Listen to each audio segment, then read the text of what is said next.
Chers amis, alors que nous venons d'entamer la 3e année de l'opération Urgence Liban et que nous visitons des nouvelles familles qui vont pouvoir être parrainées grâce à votre générosité.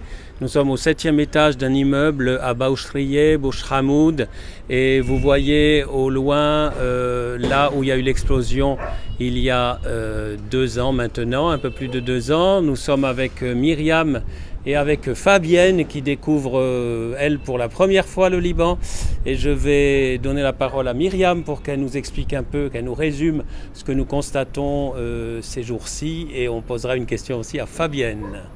Bonjour les amis, alors on est ici sur un toit à Beyrouth.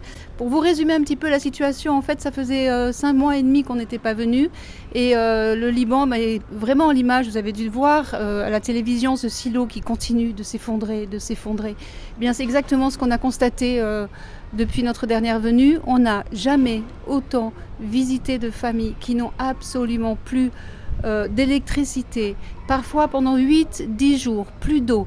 Par exemple, une petite mamie qui ne s'était pas lavée depuis un mois. Je ne veux pas vous faire une litanie de la misère libanaise, mais vous sensibiliser à cette terre sainte, à ce merveilleux pays. On est justement ici, vous voyez, juste en face du port de Beyrouth. Voilà les amis, on va demander à Fabienne. Fabienne, c'est la première fois que tu viens à un moment de l'histoire du Liban qui est vraiment catastrophique. Quelles sont tes premières impressions ? Alors, ce qui m'a touchée, ce sont surtout toutes ces personnes-là, cette force qui est en eux, cette foi qui les soutient. Et vraiment, c'est un exemple pour nous, occidentaux, ils nous donnent des leçons.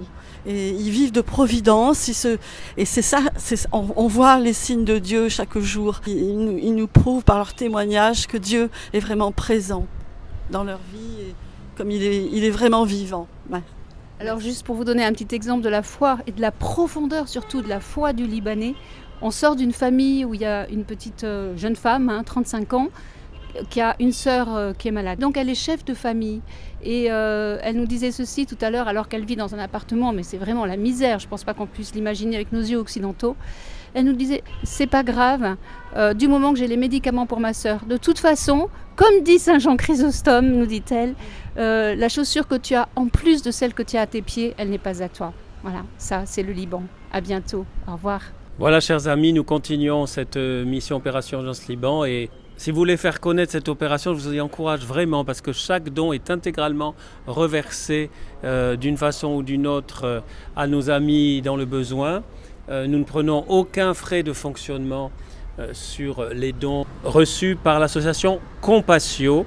Vous avez le site compassio.fr et vous découvrez aussi l'opération Urgence Liban sur le site du même nom, opérationurgenceliban.com. Voilà, je vous laisse sur ces images de Beyrouth alors que nous continuons à visiter les familles, à revisiter certaines qui sont déjà parrainées depuis plusieurs mois ou même depuis 1 an ou 2, car nous voulons continuer dans la durée.